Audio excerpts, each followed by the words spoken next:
Ley de Fourier.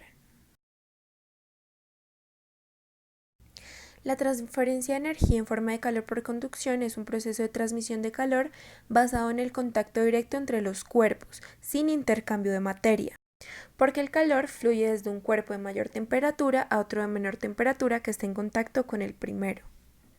Joseph Fourier fue un matemático y físico francés conocido por sus trabajos sobre la descomposición de funciones periódicas en series trigonométricas convergentes llamadas series de Fourier, método con el cual consiguió resolver la ecuación del calor. Nació el 21 de marzo de 1768 en Francia y falleció el 16 de mayo de 1830 en París, Francia. Ahora les voy a explicar en qué consiste la ley de Fourier. La relación básica de flujo de calor por conducción es la proporcionalidad existente entre el flujo de calor y el gradiente de temperatura. Si existe un gradiente de temperatura en una sustancia, el calor fluye sin que tenga lugar un movimiento observable de la materia. De acuerdo con la ley de Fourier, el flujo de calor es proporcional al gradiente de la temperatura y de signo opuesto. Así que la ley de Fourier es la diferencia de temperatura sobre el espesor de la pared sobre la constante o conductividad térmica por el área. Bueno, en este caso vamos a tener una lámina, pared o placa de cierto material en el cual en uno de sus extremos, en este caso en el extremo 1, vamos a colocar una fuente de calor la cual va a disipar una energía a través de la placa o pared y ese calor va a atravesar la placa hasta llegar al extremo 2. Esta es una transferencia de calor medida en joules por segundo y es un flujo de energía. Si la temperatura 1 en este punto es mayor que la temperatura en el punto 2, la transferencia de calor va desde el punto 1 hasta el punto 2. Esto lo sabemos gracias a la segunda ley de la termodinámica, que dice que la energía fluye de una temperatura más alta a una temperatura más baja, llamado gradiente de temperatura. La pared va a funcionar como una resistencia al flujo de calor y esa resistencia va a depender del grosor de la pared. Si es muy gruesa, esta placa, la transferencia de calor del punto 1 al 2 va a ser muy difícil. En la imagen está representado como delta X o AX el espesor de la pared y se mide en metros. Ahora vamos a tener la misma placa o pared pero en forma tridimensional y vemos que existe el área. La resistencia de la pared va a depender del área. Entre mayor sea el área, mayor va a ser la transferencia de calor porque va a haber más espacio para que el calor pueda atravesar dicha resistencia.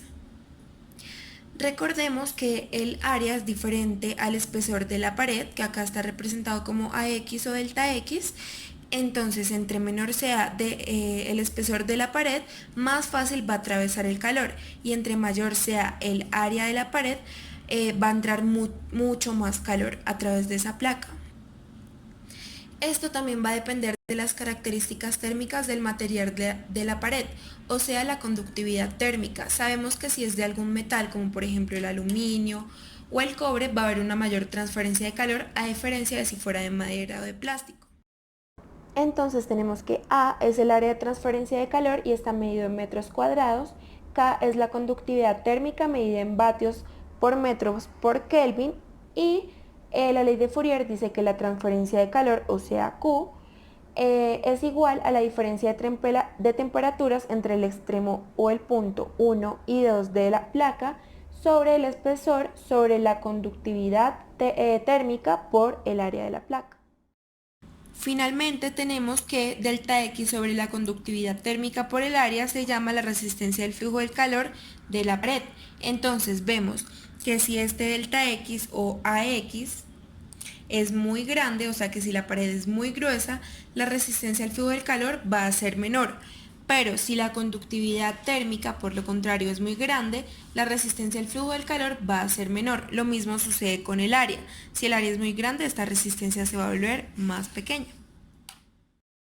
Bueno, entonces continuando con el tema, tenemos finalmente que la ecuación quedó la diferencia de temperaturas sobre el espesor de la pared sobre la conductividad térmica por el área. pero organizando la fórmula ya no va a quedar delta x, sino pues en este ejemplo si tenemos que delta x es igual a la diferencia de x, entonces x1 menos x2, que serían las distancias correspondientes.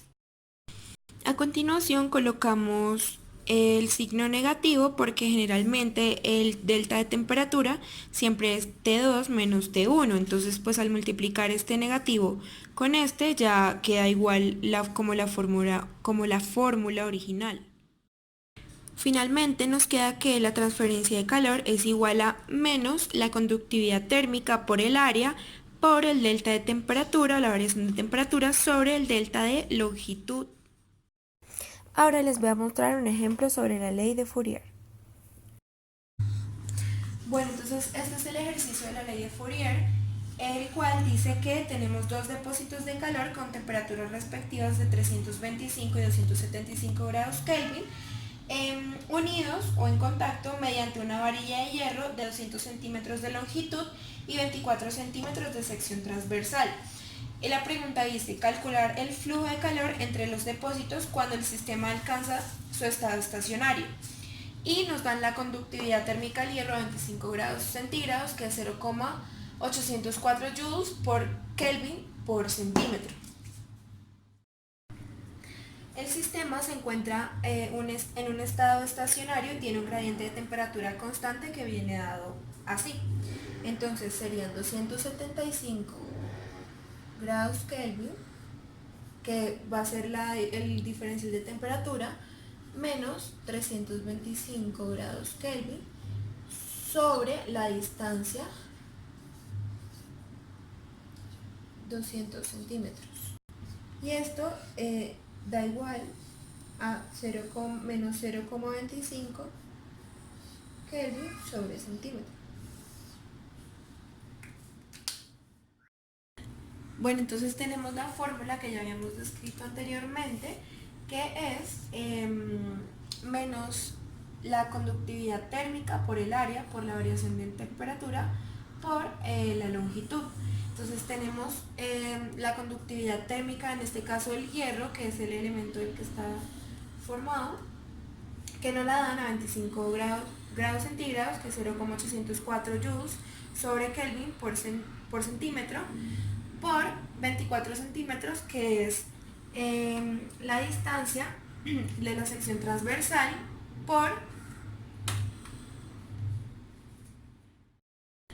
Bueno, entonces tenemos la fórmula que ya habíamos descrito anteriormente, que es menos la conductividad térmica por el área, por la variación de temperatura, por la longitud.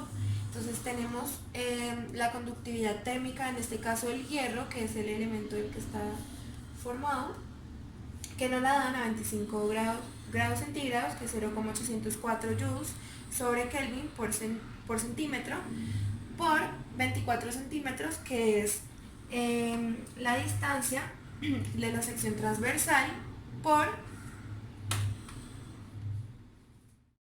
el gradiente de temperatura constante, que sería menos 0,25, y esto sería igual a 4,824 joules sobre segundo, que esto equivaldría a el flujo de calor entre los depósitos cuando el sistema alcanza su estado estacionario.